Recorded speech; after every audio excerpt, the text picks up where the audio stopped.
Hi everyone. So I want to let you guys know what I have found out about buying cheap cloth diapers versus buying expensive cloth diapers. Why are the expensive ones worth it? The name brands, if you will, or ones that are made in the US versus buying the cheaper option. So upon looking into this, I have not found that much information. Usually people, when they find information like this, will make a vlog like this, or blog about it, or start spreading the word basically. And I haven't seen too many people do this.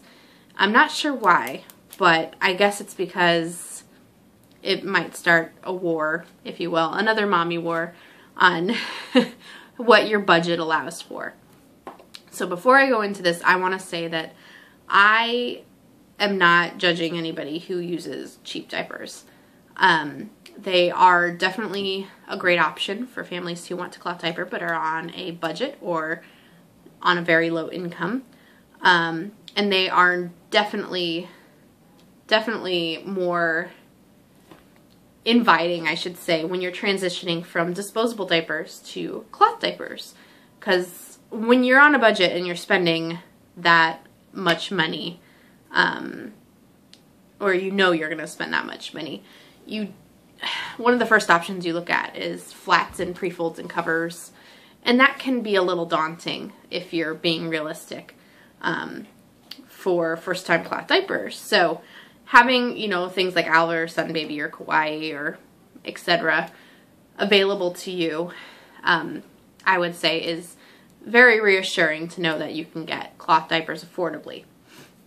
That being said, the difference in the price is pretty much based on the fact that, like I said, they're manufactured outside of the US, and they do not pass certain certifications that they're supposed to pass to be able to legally sell in the US. So they can sell them in China and then ship them to us under false precedents, you know, saying, oh, it's this, and then not pay the proper taxes and fines and whatnot for that.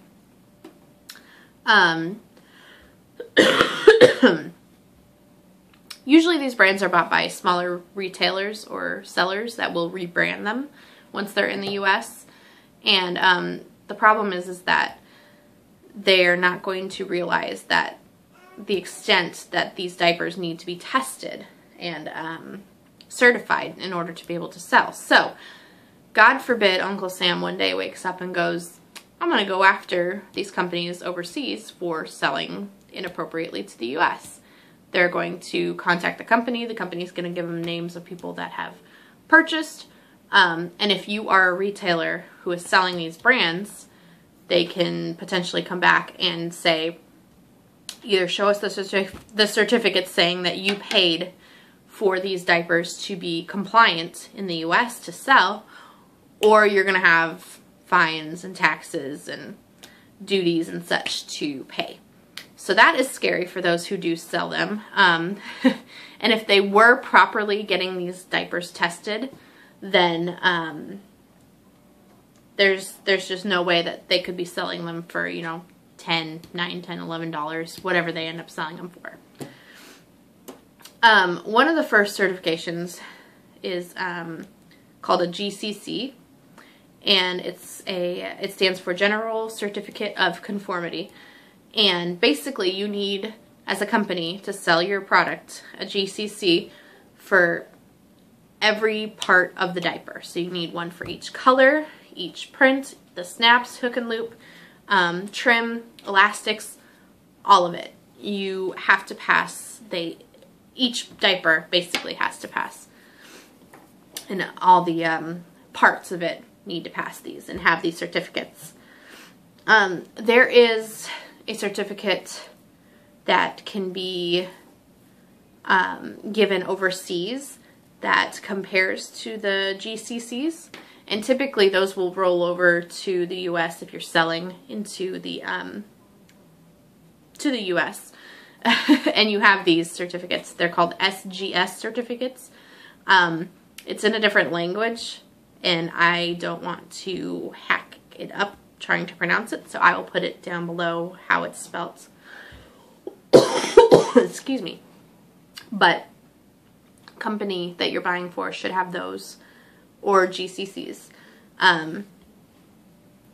And pretty much everything that gets sold in the US has to pass the CPSIAs, which is Consumer Product Safety Improvement Act. And the 2 certificates I just added in were under that act, basically. So if you're buying from a retailer or a co-op or a private label brand in the US, they must test according to the CPSIA per the color, print, etc. Import under the correct harmonizing codes, and pay the appropriate taxes and duties on imported goods. And a lot of people don't know that. And long story short, these diapers are being improperly imported into the country. So that part sucks if you're a retailer or a part of a co-op or a private label. However, if you do end up going through and testing that, your customers at any given time have the ability to come to you and say, I want to see the certificate for this diaper, or this diaper, or this diaper, whatever. And you as a consumer can email a company and ask for these things, and they should be able to produce them for you if they're not already on the website. Excuse me. So, if you ask for these and they give you the runaround, or they only give you one for a specific color, sorry, a lot of companies will give you the runaround and ask when you ask for it, or they will give you one certificate and it's for like the white color diaper, or, you know, just one specific diaper out of their entire line. That's not acceptable. You need to be able to see those certificates for each individual diaper. Again, if they were doing these things properly, then there's no way that you could be charging $10 or less for a diaper. It's just not happening. So while the cost of the labor and the materials used for the diaper, you could potentially be selling for $10-ish. Again, all these certificates and certifications basically, and laws that come into play are what basically drive up the price of things legally being sold in the US, which kind of sucks. But at the same time, you know, you think to yourself, it's just material. How harmful can that be? Make sure you ask yourself this question. Can you be certain that the dyes and the chemicals for the finishing done on a diaper are safe? You really don't know. I mean, especially if you're getting those cute, you know, cute prints that Alva or Sun Baby has. Like I said, I myself have 12-ish Alva diapers right now, and I love them. They're great. We've never had any problems, but that's not to say that somewhere down the line something could go wrong and Alva could have a big problem on their hands. You also need to be asking yourself, can you be certain it hasn't been treated with something that affects the flammability? There's flammability standards that, you know, children's clothing, children's diapers and such have to pass in order to be sold in the US. Are you certain the functional parts of the diapers are safe? For example, the snaps. Are they properly secured on? Are they going to break really easily? The PU well, is that going to delaminate like you see in Baby City and Babyland diapers, all the people raving about, oh, they're $2 a diaper, but they delaminate when I am trying to prep them. So that part sucks. Doesn't always happen, but it sucks when it does. So those are some cons, and that would be why some of the diapers are cheaper than others. You know, there's less quality control, less product control. They may be using shady practices like child labor. Generally, the warranties are not nearly as good as you're going to find here in the States if something goes horribly wrong. The resale value.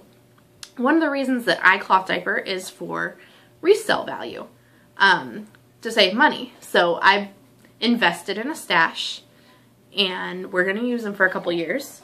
And then when you're done, you can turn around and sell them, even if it's not for as much as you were hoping for. Generally, you can still make some of your money back, which is appealing. If you have Alba diapers, people know that you can go online and buy them for $5 for brand new. So why would they buy them from you used for the same price? You know what I'm saying? So a lot of people just do, you know, free for shipping and PayPal fees type thing, which you're not making any money back, unfortunately. Excuse me. And usually they can be, I should say, poor quality. They're not all poor quality. Again, I have some Alba baby diapers. I've used Kawaii, I've used Sun Baby, and I do like the diapers. I do. I genuinely do. I think they're great, especially for people who are on a budget. But the fact of the matter is that they do not use materials and other parts of the diaper that just aren't up to par with what, you know, say Grovia or Cotton Babies has.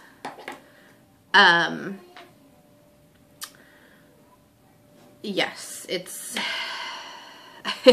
I don't want to sound biased because, again, I like these diapers. I like that there's cheap options available.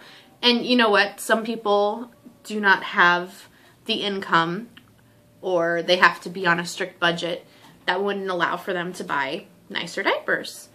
So it's great, in my opinion, that these families are still able to afford cloth diapering, especially because if you're in it to save money, but you know, you're a first-time cloth diaper, the idea of flats and pre-folds and pins and snappies, boingos, covers, all that can be intimidating, and learning to fold. And it's just, when I started, I know it was intimidating and scary. So I think it's great that there are cheaper options that make the transition from disposable to cloth easier. But anyway, I just wanted to share with you guys what I found. So I hope this was helpful, and I hope this cleared up some stuff. Again, I'm just barely scratching the surface, so please leave a comment if you found anything else that relates to this or have any questions. Let me know, and I'll see you in my next video. Bye.